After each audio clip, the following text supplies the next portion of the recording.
Hello and welcome to Funny Mummies, the podcast for people that hate parenting podcasts. I'm Hatty Ashdown, comedian and writer, and I'm blessed with two lively boys. Each show I'm joined by funny mummies from the world of comedy, but also those that are aunties or friends, because let's be honest, we all need the help of our non-tired mates. Join us as we find the funny side of parenting, life, and being bloody great women. Happy Mother's Day! Happy Mother's Day! Happy Mother's Day to you! Happy Mother's Day! Happy Mother's Day! Happy Mother's Day to you! Here we are, right on time, sort of. We're all, actually, apart from Gemma, not running late. Unusually. Welcome, I'm Hatty Ashdown. The voice you can hear is the very on-time and prompt Gemma Beagley. Punctual. Our guest, I was running late, my train was cancelled, my guest is running a bit late. She's coming in. Anyway, but we are excited about our guests, and she's been for a tiddle. It's what we like to call it. I'll let her have a moment to take a breath, and we did a gig together on Zoom and in real life, but she is a double Emmy Award winning comedian, actress, writer, and now stand-up. She's probably most famous for starring in the iconic Smack the Pony, as well as appearing on various TV shows, Skins, EastEnders, Waterloo Road, Corrie, and she's originally from Lancashire. Yeah? Aye. And you live in London now, right? Yeah, well, no, actually. Sort of just outside? Yeah, I've lived in London for years and years, and then I just, I love the city, and I want to be in it, and I am in it all the time. I just didn't want to live in it anymore. So I moved out 20 minutes from where I lived, just down the road, 20 minutes really. Yeah. But completely different vibe for the weekend. So when you stop, you stop. Yeah. And then I would go bonkers if I didn't live near London, by the way. Yeah. Do you know what I mean? You need to be... that. I love this city. You need to be I near love enough. Everything in it, and, you know, it's so much fun and so much to do, but I just wanted to have that time where you just go, even if it's a Sunday, if it's one day, you just stop, and you can't do that in a city. No. So I moved out a little bit, so I've got this, like, double life, do you know what I mean? Yeah. Well, it's 80% this way, but I've got this other little moment where I can just chill out and wander around with my dog and... That's the dream. This is what I keep on. The voice you can hear now is, of course, Fiona Allen. Oh, yeah, sorry about that, everyone. Morning. That was a bit rude, wasn't it? No, we like to do sort of weird. It's like keeps them guessing. Oh, who is it? Right, yeah. Gives them a little quiz in the morning. Mum of 3 as well is what I should have said as well. Yeah, mum of 3. Yeah, lummoxing kids. How old are your kiddies? Because I don't think we talked. Well, the teenagers now. All of them. I say, yeah. Are they all quite close in age? Yeah, very close. I had 3 under 5 at one Whoa. point. Well, that was one of my moments, you see, where I started to get that feeling of, no, I can't do this because I can't. I think it was coming back from the supermarket, and Northerners have this thing: you don't park in front of someone's house. Anyone Northern will tell you this. If Southerners kind of go, what, they do that? What, right? What? You'd say that to a Northerner, they'd just nod. Yeah, you don't. It's seen as kind of like really rude, and you just don't do it. And I didn't realise that you've got to try and find a space here. Yeah, I even put a post-it note. This is how tragic I was. I put a post-it note really politely going, oh, hi, I've just moved in at number such and such. Could you not park in front of my house because I've got a car? And they must have just gone, thrown it away. Didn't get it. And I was just sort of, and I just waved at a little We've kid got outside. fans at the window. Yeah, but you see, my scary face made her just run off. Yeah. Her dad's laughing. Her dad's laughing at her now because I've scared her. Oh. But the thing is, so yeah, I just did that northern thing, and I thought, no, I've had enough. And I think it was one of those. I'd come back from the supermarket, kids, you know, back seat in the car. Yeah. You know, there's all of that going on, and then it started to rain, and I'm trying to get my shopping, so I couldn't park in front of my house. No. And I started to go, do you know what? I can't do this. I just can't do it. Right. And it was that thing of you can't have a proper bin. Because there's no room for it. There's, you know, you just can't have a proper bin, and you could have done. So then there's Foxes, isn't there, in London? And there's the Foxes, and it's like, well, you can't do anything. I remember ringing the Fox hotline, and going, "Hello, this is a Fox hotline. You'll be fined £2,000 if you do anything to the Fox." And I'm like, oh. So honestly, there was a thing saying the way to get rid of foxes is we in the garden. So I sent my little boy out and my husband, and they were there going, do we have to? And then I stood there doing this all around the garden. I nearly sent off for like lion pellets, because apparently that's a good one. Yeah. Did everything. Do you miss? Do you miss? We can. But do you miss being able to wee in the garden? You know that. Can I just say I didn't join him in that? Oh, because I isn't there? didn't. My sister does this. She says it's to get rid of the foxes, but I think she just enjoys an outside wee. She A said, lot of guys like that though. They do, and you think I've got friends who did it, and I go, well, there's a it's right in there. And they go something about being I don't know, free and a guy, and they think I don't know. They're just wired. Primal. It's a strange thing, isn't it? the fox is. I think my sister said the foxes is only deterrent for certain. It's a female wee or a male wee. I can't remember which one now. Write in and tell us if you know which wee. Yeah, I think it's male. Ah, well, that would make sense then to why you sent the men to wee. I did have icebreaker questions, but I feel like we don't even need them. So I'm gonna. We have them for anyone that we feel like you were straight It's a bit in. shy. Yeah. Unfortunately, the opposite. You have to step in because I'll talk utter blah. I'll just keep chatting. I've had a coffee. Oh yeah, I'm a me half too. Spaniard. I'm a gobby northerner, so I won't stop talking. Okay, so I'm going to dive straight in because we met first of all on the Zoom gig. Yeah. And I was like, who's this coming up? And I was like, oh my God. And then we did a gig at Happy Mondays. So how the flipping hell? Because obviously you've been an actress for years, you've been a comedy actress. Did you ever do stand-up before acting back in the 90s, the good old days? So this is what happened, right? I moved to London. I don't even know what year it was, but I moved to London and I had one friend and my sister lived in South London and I didn't know anybody else in London. And this is because my brain's wired in the way it is. I thought, God, I don't know anyone. What can I do to meet people? I do stand-up comedy. Yeah. So I go around doing open spots, but then within a few weeks, I got a job acting. Right. And then I never stopped. And so the next thing I had 3 kids. Right. The next, you know what I mean? Time went like this. I just couldn't go out, and I now know what it's really like. Yeah. Going out at night, you go and driving all over the place. You feel like a lorry driver. That's the other reason for moving as well. So on a Sunday, I can walk because it's a village. I can walk everywhere, and I don't have to get in my car. Right. And it's Yeah. such a nice feeling. Oh, when yeah, you just yeah. don't have Yeah. to after Yeah. you've just gone to, like the other night I was in Somerset. Oh It my was God. 2 something hours there and then 2 something hours back, and I was like, woof, sometimes you don't want to drive. Anyway, that's not the point. So what I was saying is, Back to driving. Yeah. So the thing was, so I jacked it. I never did it. Right. I did it for a little bit, but I didn't really bother doing anything with it because I Okay. couldn't. I'm an actress, so as you say, and I did all that for years and everything, and then I swapped. I suppose doing that. I've always had another job, which is voiceovers.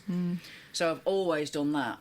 Voiceovers for documentaries, for commercials, for radio, for telly, and animations. I do that because it's so much fun, and I love messing about with characters and voices. And it's like my idea of fun. I nip myself that I'm getting paid for my job. I adore Isn't it. All my jobs, and then. I think when I just got to that point of my teenagers being teenagers and suddenly they don't, of course you've got to do lots of stuff and you've got to look after them, and now it's driving them everywhere and sorting out things. It's a different kind of looking after. Yeah. But it's not as intense as when you've got little ones. And I thought, great, so everyone else is having a really nice time in the evening. All I've done is work, come back, learn lines.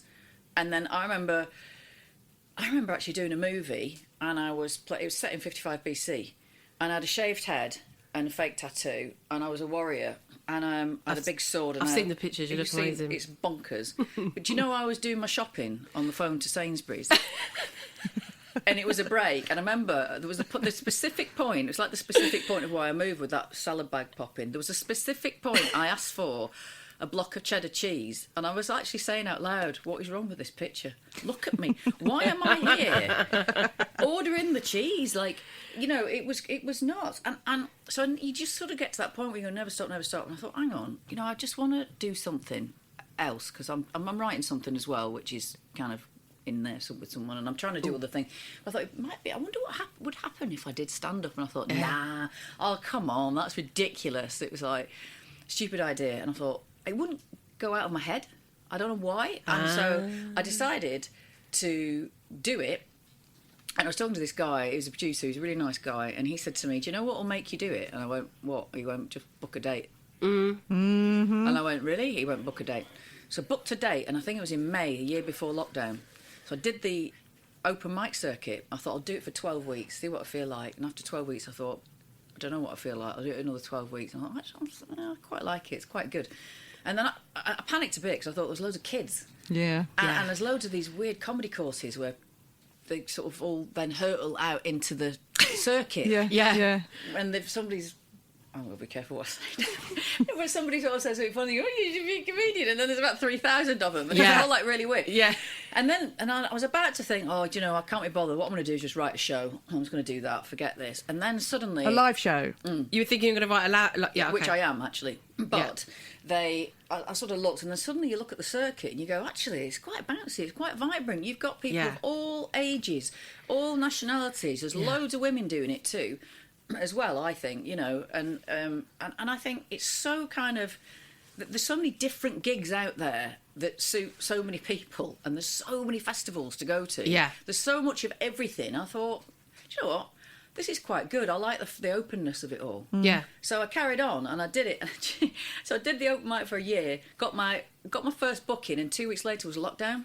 Oh, right. So I sat there in lockdown, like whatever we're doing and what everybody else did, nothing.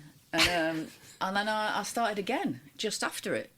So and I'm like I say, I'm writing a show. So you did not let the lockdown stop you. Was you sitting in like your garage or something when you're doing some of the Zoom gigs? Yeah, I've got a studio in my garage. Oh, is it? Yeah, because I'm a voice artist as well, so I have a studio in case. Because... And you had that before the pandemic? Yeah, I've always had that before. That was handy. She's ready for an apocalypse.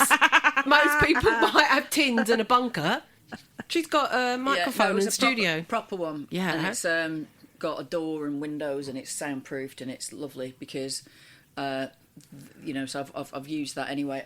Usually a lot of the studios that are around here is where that's my stomping ground. Is really where my stomping ground is. It is the voiceover stomping ground, isn't it? Yeah, just this grid. It's absolutely lovely. I love Soho so much. I don't know how you. We love Soho. I'll put that on a jingle. I think that's why you were. I assume you did mine because you seem to be quite relaxed on the Zoom gigs. But like me, like doing lots of radio stuff or voiceover stuff, it's because I think the Zoom gigs were a combination of doing radio and TV. It was a weird new medium, is how I sort of saw it. It was really weird. I did my first one, and I have to admit, I thought, God, I can't do that again. That was me too. Absolutely soulless. I can't, because I was in my mind thinking, there's no audience. And as soon as I got my head around, I thought about it. I thought, actually, well, this is how it is.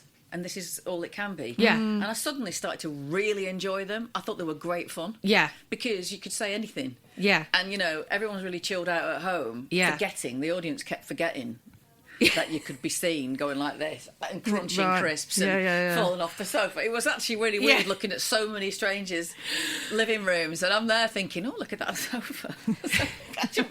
But anyway, it was a really... I started to love it. Yeah, and I think did. It was good because some people were just like, we know some people were just like that, but I think you were the same as me. It was just, I thought it was good fun. Yeah. So I really enjoyed it. Do you think we like the sound of our own voice? Yeah.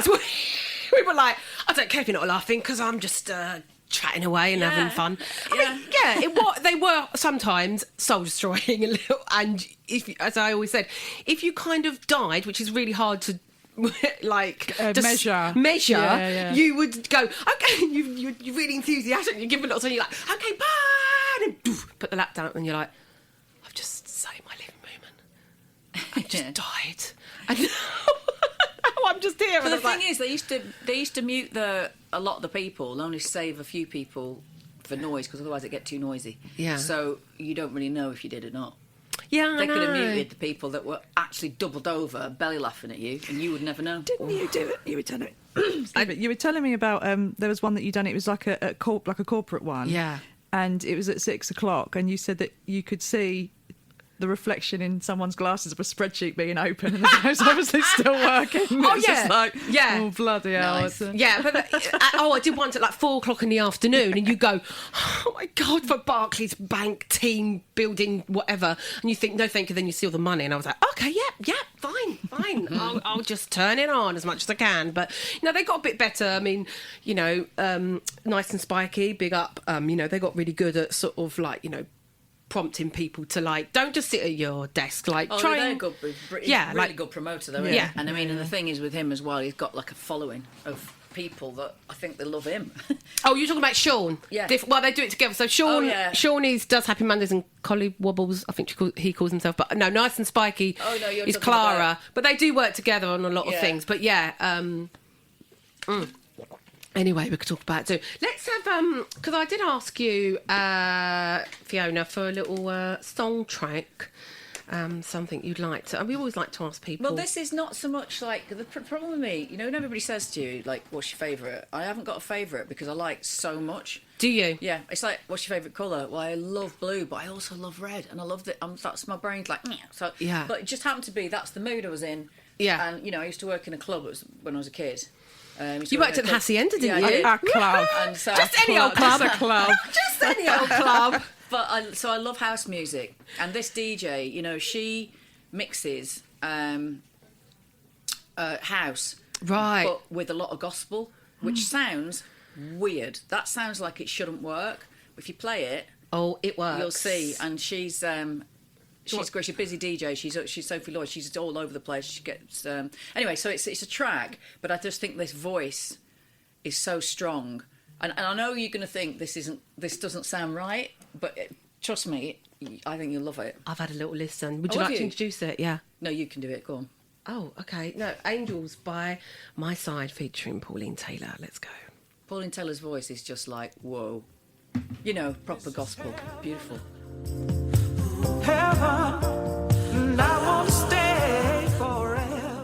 You're listening to the Funny Mummies podcast, the mum meetup you don't have to get dressed for. There we go. Oh my gosh, we were just all imagining. We was nearly didn't make it back in time. We were. Having a bit of a party. Talking about something else. Fiona was telling us that particularly that song or any sort of house songs, she loves blaring it up in her car. Am I up? I feel like I sound really tinny. I'm up. Okay. And the car is her space, and I think particularly as a mum, a parent, you've got to have a bit of a space. It's very hard to find a space. Really, really hard. And I think that's another thing with your question about stand-up is that sometimes, you know that bit where you've just cooked dinner? And I don't know about in your house, but yours a little smaller. But There's 6 and 3. There's always someone who goes, well, I want that. Well, I don't really want that. I want that. And I do that thing where I just make everybody what they want. Right, Instead of okay. doing that, that's what I'm doing. Yeah. I do different things. Yeah. But because sometimes you have to drive quite far, Yeah. I have to go a little bit earlier. So, you know, I like packing dishwashers and tidying up and stuff. I go, see ya. See ya. And I get in the car and I just turn the music up and it's like, yes. And that is lovely. Just a little tip to any mums that are trying to think of a way of getting out of stuff. Yeah, bath time. Yeah. Start quite doing good. stand-up. Yeah, start doing stand-up. Well, that was going to be my next question. Is that, you know, yeah, so how did it... So you tried it years ago, and then you started getting into it now. I mean, I liked it when I did it years ago, But other things took off. other things took off. I got another job and that was it. And I was only messing about. Yeah. So now, and again, I started to do it sort of messing about just to see. But actually, I do quite enjoy it, and it gets me out of loads of stuff. Yeah. So I'm just carrying on doing that. Well, we do find there's a common thread, obviously, on Funny Mummies, that a lot of mums the kids get to a certain age and then they try stand-up. It's fun, isn't it? Maybe it's a combination of, like, wanting to be heard and, like you say, having your own space. You can be really knackered, but you're like, I'm going to go and do this gig. Or, yeah. What's the hardest thing, do you think, it's been for you? Like, you don't mind giving up your evenings? Yeah. Oh, what, stand-up, you mean? Yeah. There's not really. I think the hard bit was, I suppose, getting used to how much travelling, because when I was doing the open mic circuit, it was dead easy. It was just in town here. Yeah. And it was, like, super simple. And then when it moved on, and I'm gigging all over the place, I suddenly realised what that life's like. And it really is just, you are just travelling all the time. Yeah. And then I had a little blip of, like, oh, my God, this is a bit hard, because it's not fun so much. But then... What, because of the travelling? Yeah, the travelling, because it got too much. And then I suddenly got used to it, so that now it doesn't bother me going to somewhere like Taunton or going to Sheffield or whatever. It doesn't bother me travelling like that anymore. So now it's got loads of fun again. Yes. So you go through phases because it's kind of a new thing. And also, I'm not doing it for any reason other than I'm not trying to be anything. Okay. I don't want to win awards because I've got enough. Thank Hey, you. ladies. My mantelpiece is full, thank you very much. And it's not, but I'm not trying to chase anything.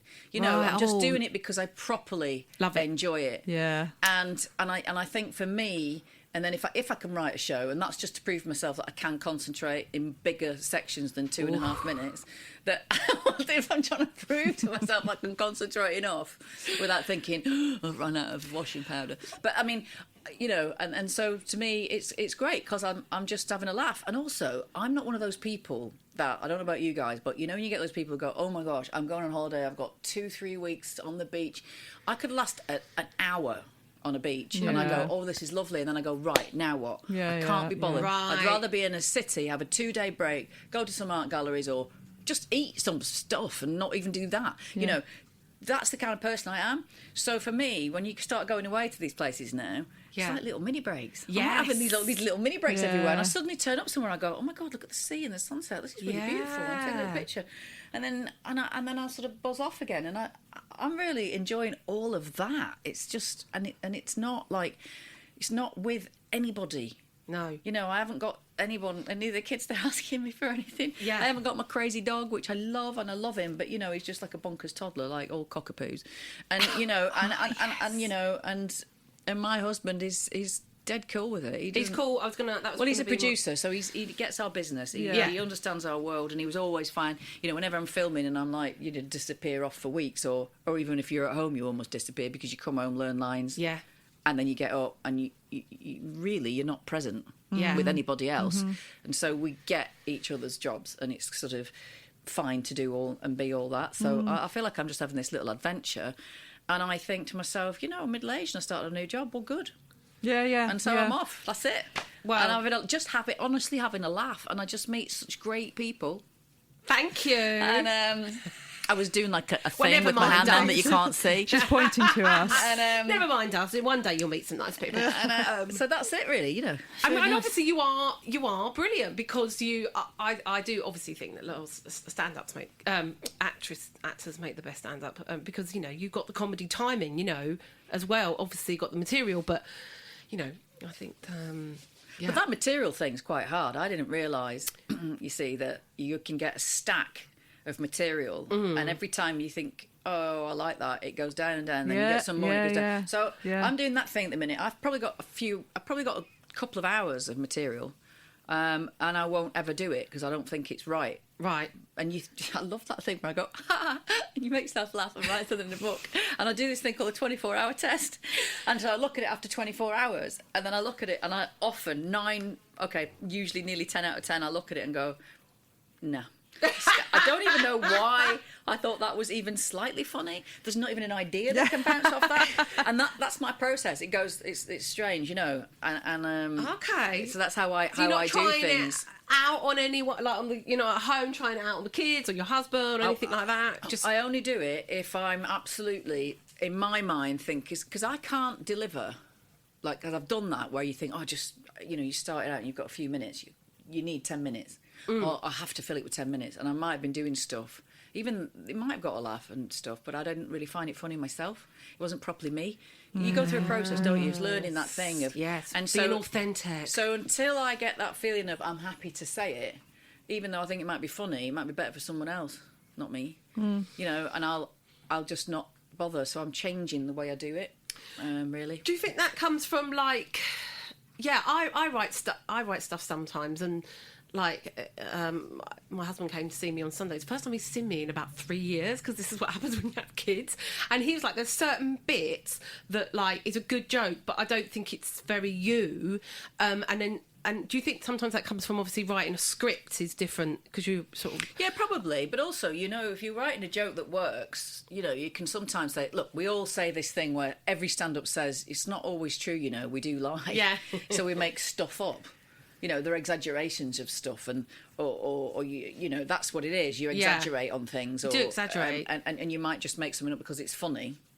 That's absolutely fine. Every stand-up does it, but it's how believable is it for you as a person? For your brand of who you are on stage, that's the thing. But if you feel like that works for you, yeah, just don't listen to him.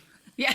No, but I sort of agree with him because it's certain punchlines that I'm like, he's like, well, sometimes he'll go, but did that happen? And I go, no, it didn't quite happen like that. Because obviously, as you say, you don't. The truth isn't always the funniest one, but sometimes I'll go, what did happen? And I was like, oh, actually, that is funny. Do you see what I mean? So you just sometimes, I don't know what I'm going on about now. I do. I know what you're saying, but it's a tricky one that you have to kind of, I think, the only way it works with me, I mean, people have said to me, there's a guy I know, he went, oh, God, don't do that joke.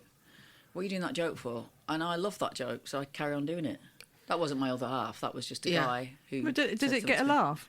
Yeah. Oh, well, I know. Sorry, He just personally thought he wasn't very good, and he didn't think he thought he jarred with the rest of my material. And I you know what? It's us going up there, isn't it? We should just Who is this guy? After you've been on stage, who is he? After you've been on stage, you didn't shout it out. Yeah. No, the best one was a comedian who said to me, "This is after I'd started my open spots. I'd not been doing it long," and I quote, he said, "I ain't having a dig, right?" Oh God. Oh, but. Said, all you got to do if you're a woman is hold a microphone, you get booked. Oh, before Brilliant. I went on stage. Just saying, that's the worst that somebody said to me. Right. And I said, I just got my Latin red mist and my northern gobbiness in control. Yeah. And I said, do you know what? I know so many funny stand-ups that are women. Anyway, see ya. Yeah. So I did my little. I said my little thing, but you know, you get this funny attitude, you know. And I just think that look, there's a massive circuit out there. There's different circuits out there. There's room for absolutely everybody. Yeah. So just go and be happy and do your own thing. Yep, I agree. No one has to comment about women doing stand up. I love the fact that there's loads of women do stand up. Good.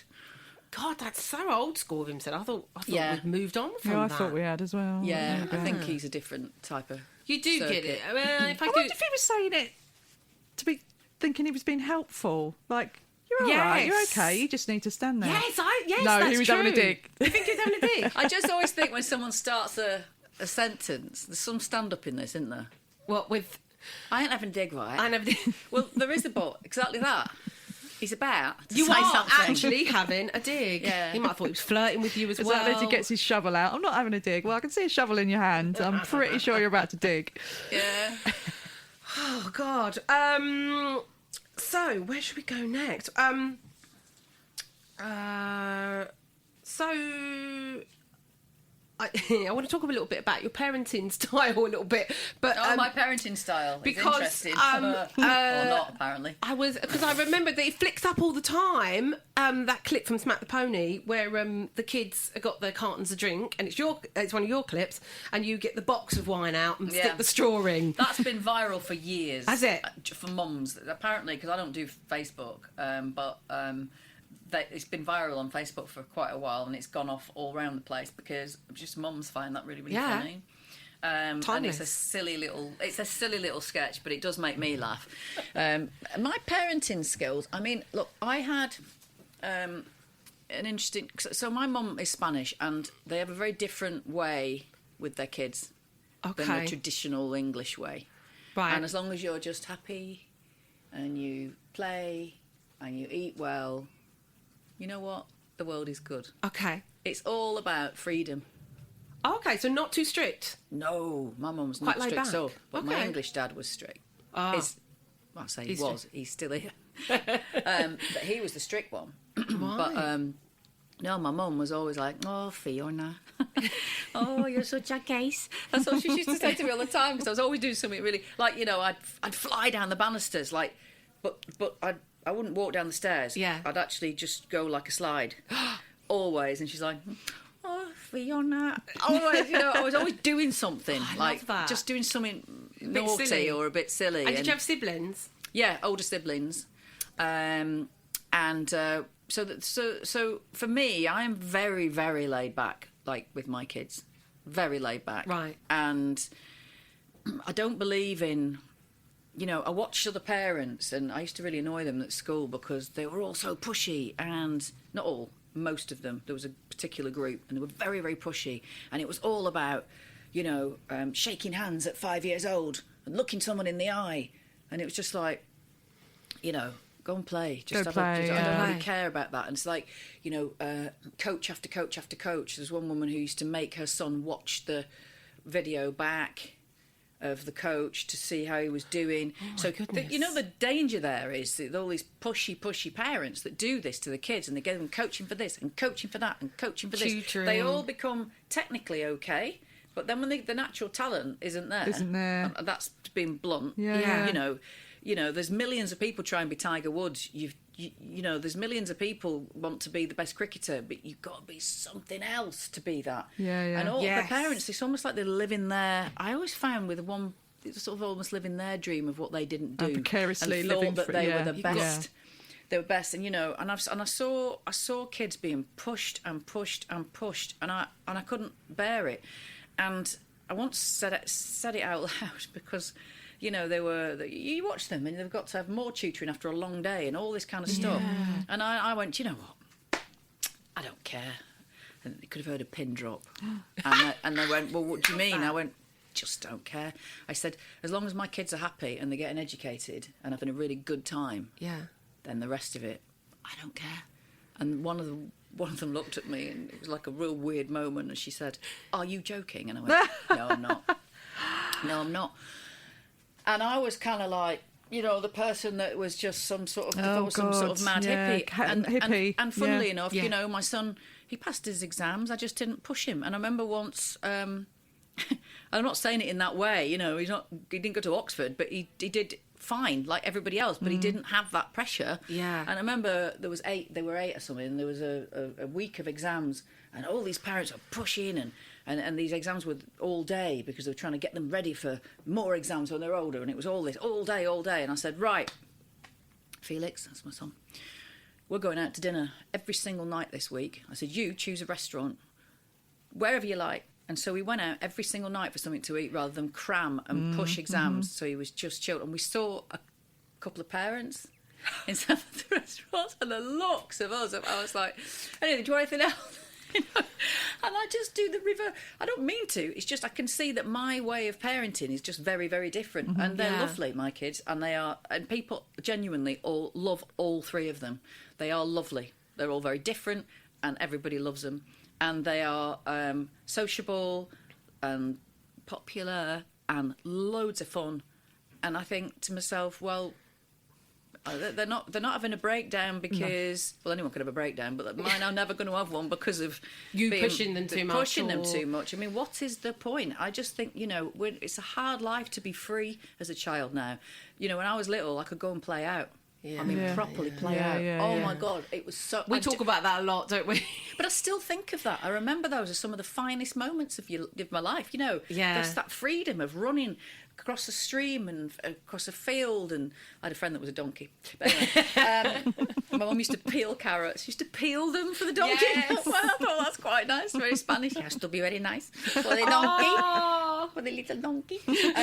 And so, but so really it's a freedom in that sense. And of course they've got boundaries. I'm not like some bonkers kind of like out there don't care. There's boundaries, and I'm very boundaries in a sense that, you know, you've got to be careful of, you know, walking down the street, not being with your friends. You know, I'm very on it of those types of things. But I think about the schooling, just, you know, do your best, because that's all my mum has always ever said to me. Right, all you can do is your best. Yeah, you have tried. That's it. And what a nice little mantra. Yeah. Our other one is be positive. Otherwise, what is the point? I love that. But you know, and so I have a you know, I'd rather watch them having fun with their friends and making some food for themselves. That's a big thing for me because my mum's such a beautiful cook. I want to see them cooking, and the younger one's starting to do that now. And my son, who's the one who you'd think, oh, you know, he's like, he'd get Deliveroo if he could, but you know, all the time. But you know, and he'd come back from uni or whatever, and he's cooking and he's doing stuff, and I'm like, oh my gosh, I remember when he was 2.5. I'd let him stand on a stool if I was making a roast dinner, and he'd get all the herbs, the fresh herbs, because I like growing stuff, and sprinkle them with his little tiny fat hand, and he'd sprinkle with the chicken. And I used to think, oh, I wonder if he's going to be a chef. But I never said it out loud. I'd never ever try and say, you wouldn't do this, you should do that. Never. It's just like encourage something. So my youngest is a bit like, I want to play the guitar. So I had a beautiful Spanish guitar, acoustic, so I let her play that. And then Do you play then, or was this I used to play classical guitar, sadly. Well, I went to a school where I was taught by nuns, and You know, I wanted to do pop songs and I was taught like Malagueña. I was like, it's just gutting. But anyway, so I bought her an electric guitar and an amp, you know, and I think I said to one of the parents that another one I offended. I just offend them by talking. And somebody, they were talking about, you know, some of them map their lives out of their kids. They're going to do this, go to a certain uni, and then go into the city, do that job. Yeah. And you always think, hang on, your husbands don't like it. They don't even like your jobs. They moan, they're miserable, but it's all the bank raid, isn't it? That's so true. It's a bit of a bank raid. They'll go in, get their money, and they're not even that happy anyway. And you kind of go, well, why are you planning your kid's life? It's not for you to plan anyone's life. And I said to this same group of mums, do you know what?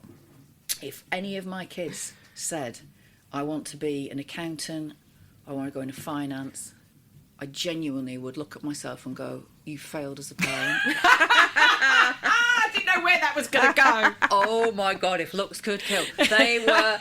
So I said I just genuinely... Because when I realised I'd annoyed them so much, I thought, oh, I'm just going to put a little... I'm going to add just some. go for it. So I just said next thing, I just said, if I could just be so proud if I could see her, like... There was a big pause and I went, centre stage at Glastonbury with a big pair of platforms on.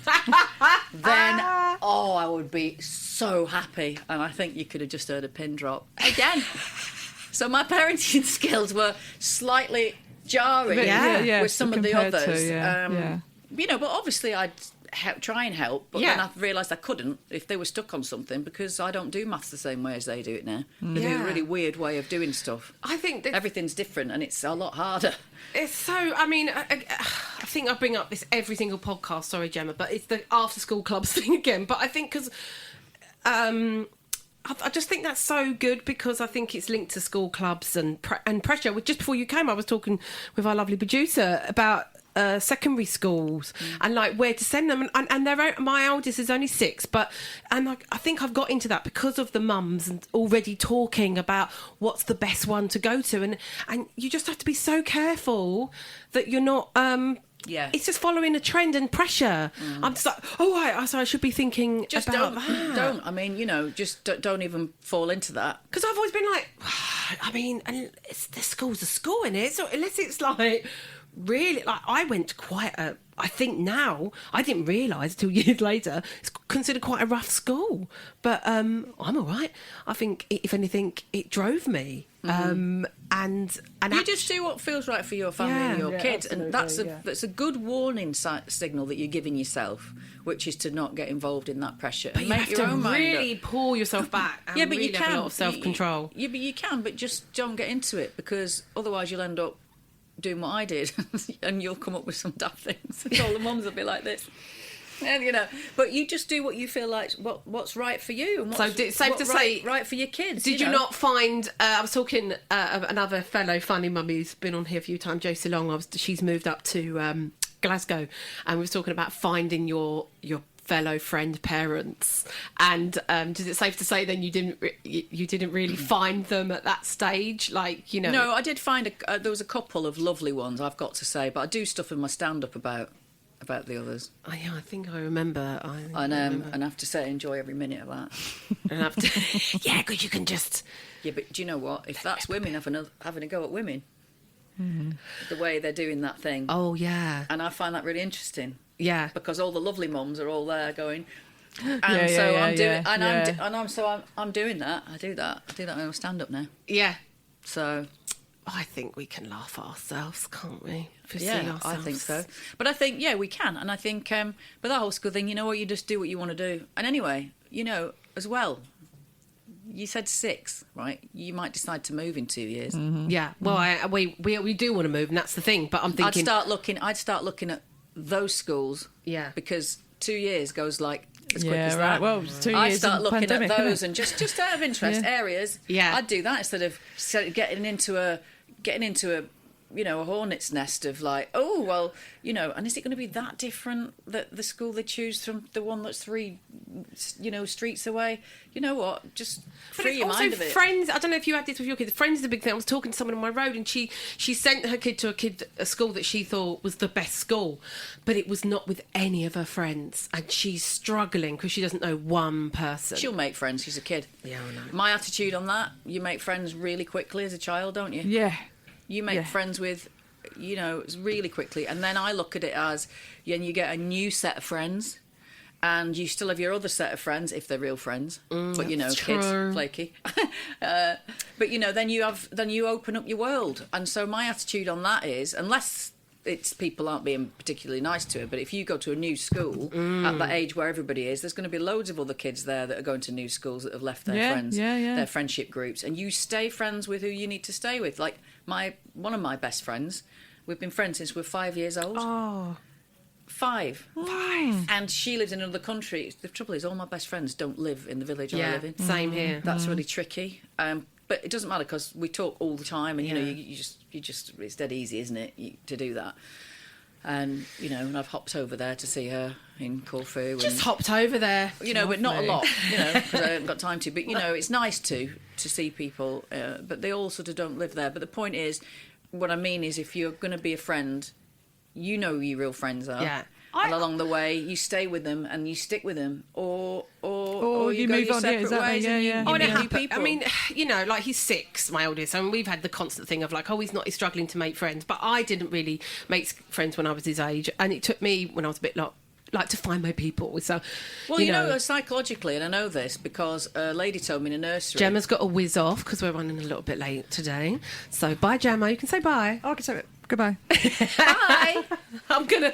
Living, breathing thing. This podcast. I know it's a living, breathing thing.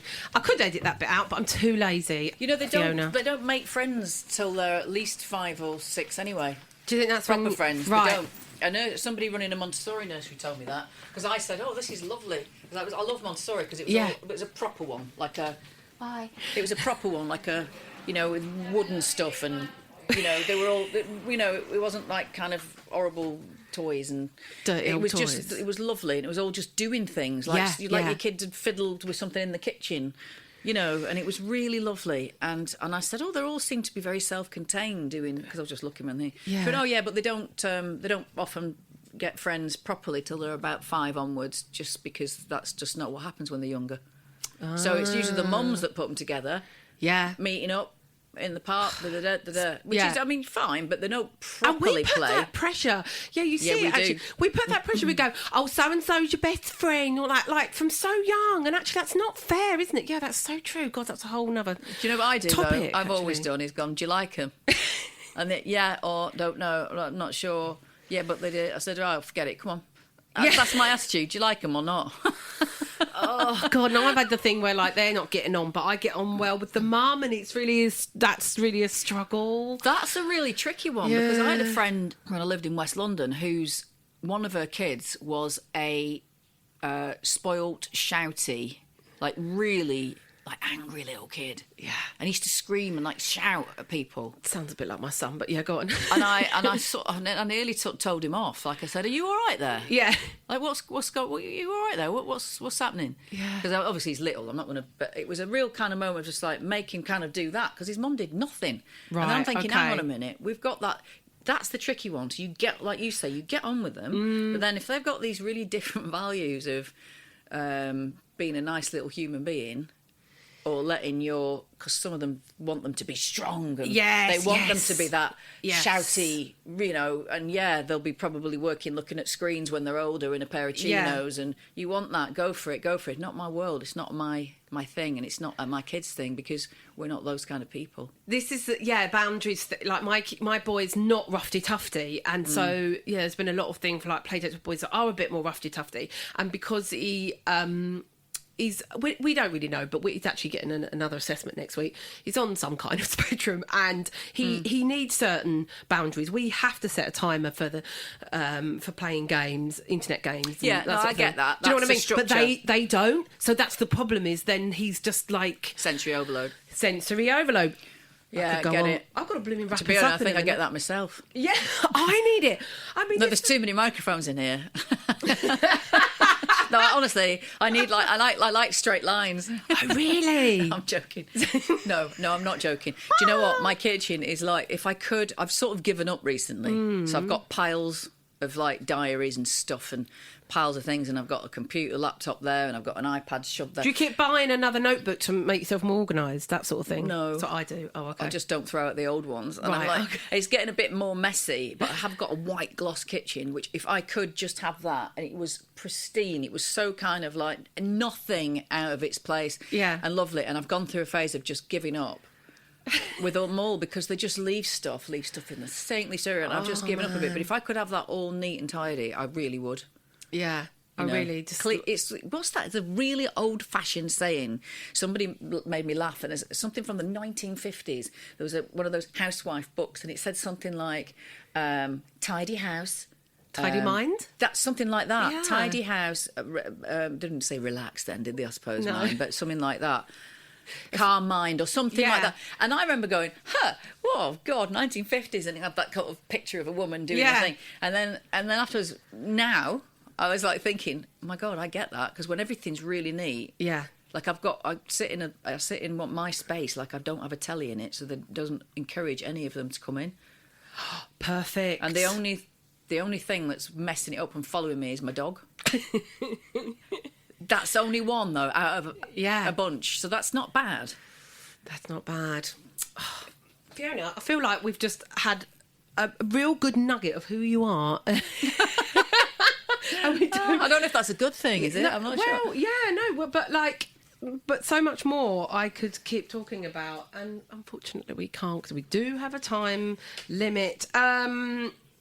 And what I always say with this podcast as well is, like, often with being a parent, we just don't get a chance to finish a sentence. So That's true. it's been- So true. It's been so nice to be able to finish some sentences with you. And so what am I going to play? Yeah, and thank you very much. I've had a lovely time. Oh, good. Is there chatting. anything you'd like to promote, or just generally people to follow you and see where they can find but you next? well, that's the other thing I started as well as my open spots before lockdown. Is I got on Insta. I'm on Twitter, but I don't tweet. I get annoyed Really, at what's your favourite then? Insta because I get on Twitter sometimes and I find it so angry with people. Yeah. And also I wasn't getting the thing, and I cooked this big paella. And I was like, look at this, and put a picture out on Twitter. And my mate's going, Fiona, you don't do that on Twitter. And I went, oh, you really should go on Insta. Insta, you can follow me on Insta, _Fiona.Allen _. I've never said that out loud. But it's because I love that. It's just fun. But you're saying about, like, sensory overload. I'm a bit with you. I think Twitter is sensory overload as well. Oh, it comes Instagram at you just from all feels angles. a little bit more... I know, I want to. I like following, even though I'm a meat eater. I follow loads of plant-based and vegan people because I love their recipes. I never stop Yeah, cooking. me too. But and people that do like Arthur Parkinson, who does these amazing gardens and flowers and nature and animals. I love all that stuff, as well as the daft comics that we all are, Yeah. and actors that I like, whatever. I don't follow it's any just more comics. fun. I just don't want we all look at the news every day. We all read. We know what's happening, and I'm well up to date. Like. We all should be, I guess, but I don't want it on. I don't want to be that political person, Right. on Twitter. So No. I just don't bother. I sort of retweet things. I retweeted Yeah. a few things, but I don't want to kind of start getting very angry about that. I just want it to be fun. It's sort of like someone said, it's like your shop window, isn't it, with Instagram? Sometimes I've thought about having a moan on there or something, and I think, no, what are people coming to my page for? And it's like, I hope it's a bit of like relief. But and a bit of realness. you can. I think the thing is, you can moan on it. I think there's a big difference than people who moan on Insta, and rightly so, we're all allowed to, than having to go. But there's the angry stuff on Twitter that I don't like. That's just does my head in. Just damn right. So yeah, I'm more of an Nasty. Insta person. Great. What should we play out with? I'm going to let you choose. Either All That She Wants, Ace of Base, or Where's the Party, Madonna. What should we play out with? Madonna, I suppose. Yeah. It's always like, I used to love Madonna, and then I don't play her very much, and then I play, you go, oh, yes. You know what I mean? Like, Yeah, I've not heard Madonna for ages, so that's why I said Madonna. But yeah, thank you that'll so be much. Do keep subscribing if you have, and if you haven't, Why haven't you? Tell people, follow me at Hatty Ashdown. I am talking about doing hour shows. I am working on my hour show towards Edinburgh this year, so I'm all over the place doing previews. If not, catch me in Edinburgh, depending on when you listen to this. Thank you very much, Fiona Allen. Let's play out with some Madonna. Where's the party? You've been listening to the Funny Mummies podcast with me, Hatty Ashdown. Thank you to my panel and guests today. Edited and produced by Scot Kingsnorth in association with Screaming of Laughter, the lunchtime comedy club where babies can come too. These shows go out live on Soho Radio for the Other Woman show. See schedule for details. Please subscribe, rate and review and share this podcast. We really appreciate it, and it's the only way more people can find us. So see you next time for more Mum and Tonic.